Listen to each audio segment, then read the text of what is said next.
Another incident that's being hyped up has been a potential racist incident after a man in a Truro care home died after being placed in police custody following what has been called a disturbance.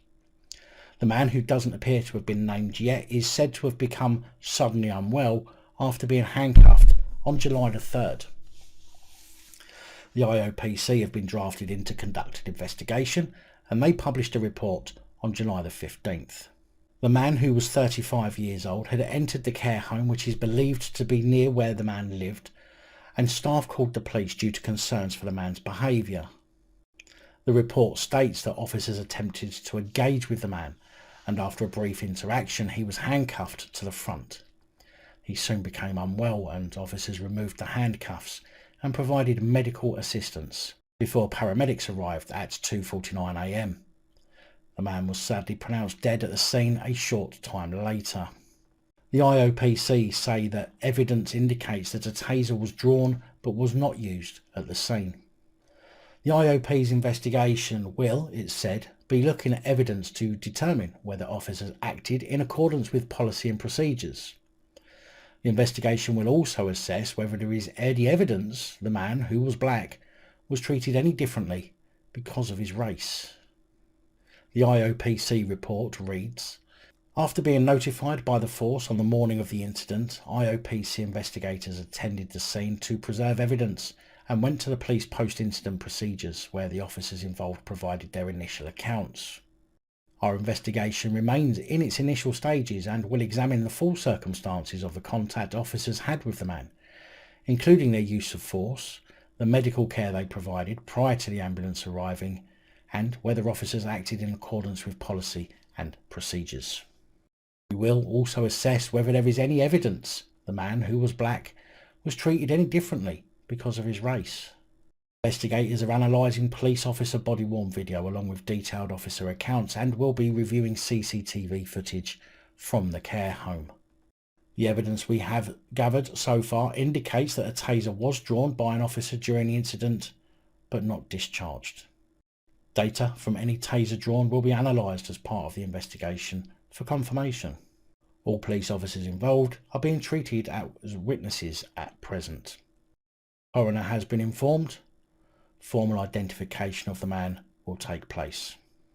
A post-mortem conducted on Monday proved inconclusive, and the results of further tests and a pathologist report are awaited. IOPC Regional Director David Ford said, I would like to extend my deepest sympathies to the man's family and everyone else affected by this tragic incident. We have spoken to family members to explain our role and how the investigation, which is in its early stages, will progress.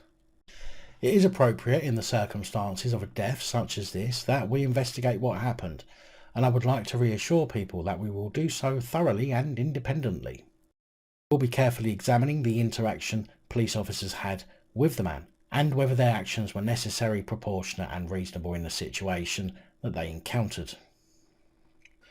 Now, to be fair, it sounds to me like the man was having some kind of personal incident, maybe a drugs related or mental health related.